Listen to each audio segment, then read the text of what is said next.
तो दो बातें हैं, विश्व में शांति और विश्व में अशांति।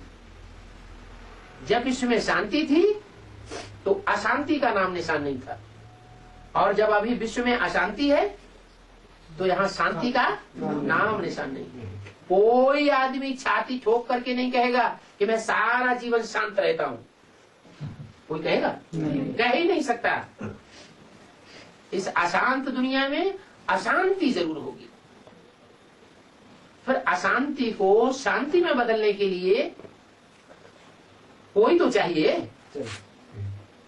तो मनुष्य का काम नहीं है। मनुष्य गुरु इतने हुए 2500 साल में, इब्राहिम, बुद्ध, क्राइस्ट, गुरु नानक, विवेकानंद, रामकृष्ण परमहंस कितने हुए, गांधी जी कितने हुए। शांति स्थापन हुई या और ही अशांत होती गई दुनिया, और ही दुख अशांत बढ़ता गया। तो शांति स्थापन करना एक परमपिता परमात्मा का ही काम है। वो ही शांति का, सुख का दाता है। जो लौकिक बाप होते हैं, आपका बाप अलग, इनका अलग, इनका अलग, हमारा अलग, शरीर का बाप, वो एक जन्म के लिए सुख शांति देते हैं, लेकिन वो अल्पकाल की देते हैं कि सदाकाल की देते हैं? अल्पकाल की देते हैं। वो देह के बाप है और वो है आत्माओं का बाप। ये बिंदु जो आत्मा यहाँ रही पड़ी है, स्टार यहाँ जो है, जिस स्टार की रोशनी आंखों में से निकल रही है, जिस स्टार की यादगार में यहाँ बिंदी लगाते हैं, टीका लगाते हैं, वो आत्मा यहाँ टिकी हुई है। वो आत्मा का बाप परमपिता परमात्मा। वो जब आता है तो हमको अखंड काल की शांति और सुख देकर के जाता है। माना लौकिक बाप, शरीर के बाप हमको अल्पकाल की सुख और शांति का वर्षा देते हैं, एक जन्म की, और वो बेहद का बाप जन्म जन्मांतर के लिए सुख और शांति का वर्षा देकर जाता है। तो फिर इसको याद करना चाहिए और किसको पहचानना चाहिए? उसी परमपिता परमात्मा को पहचानना चाहिए कि वो इस सृष्टि पर कहाँ आया हुआ है, किस मनुष्य तन में कार्य कर रहा है। नहीं तो गुरुओं ने तो सत्यानाश कर दिया कि जब कहीं भगवान नहीं मिला तो कह दिया सर्वव्यापी है, इसमें है, इसमें है, इसमें, उसमें, उसमें, उसमें, चारों तरफ भगवान ही भगवान है। अब चारों तरफ भगवान ही भगवान है तो बुद्धि बिखर जाएगी या एकाग्र होगी? बुद्धि बिखर गई सबकी।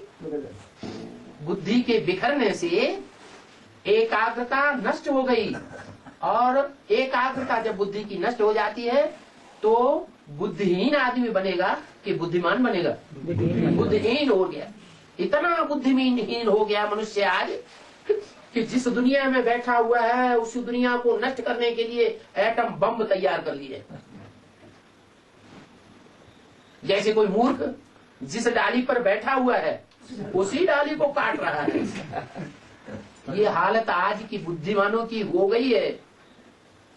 तमो प्रधान बुद्धि कहेंगे या सतो प्रधान बुद्धि कहेंगे? ऐसी तमो प्रधान बुद्धि वाले मनुष्य हो गए और समझते हैं हम हैं बड़े होशियार,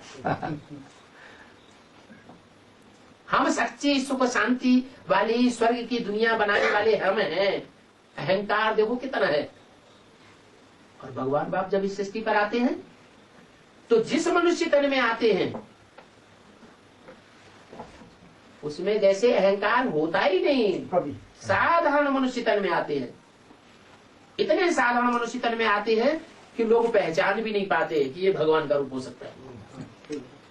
गीता में भी इसीलिए लिखा हुआ है कि मुझे साधारण तन में आए हुए को मूढ़मती लोग नहीं पहचान पाते। तो देखो भगवान की देन में, भगवान के स्वरूप में और मनुष्यों के स्वरूप में कितना अंतर है। भगवान की बुद्धि और मनुष्यों की बुद्धि जमीन आसमान का अंतर है। भगवान ऐसी बुद्धि वाला है जो कभी तमो प्रधान नहीं बनता, और मनुष्य सतो प्रधान देवता बन सकता है। देवता से फिर नीचे गिर करके असुर जरूर बनेगा। दुनिया की जो भी आत्माएं हैं वो नीचे ऊपर होंगी, लेकिन भगवान कभी नीचे ऊपर नहीं होता। इसलिए भगवान का एक नाम है सदाशिव।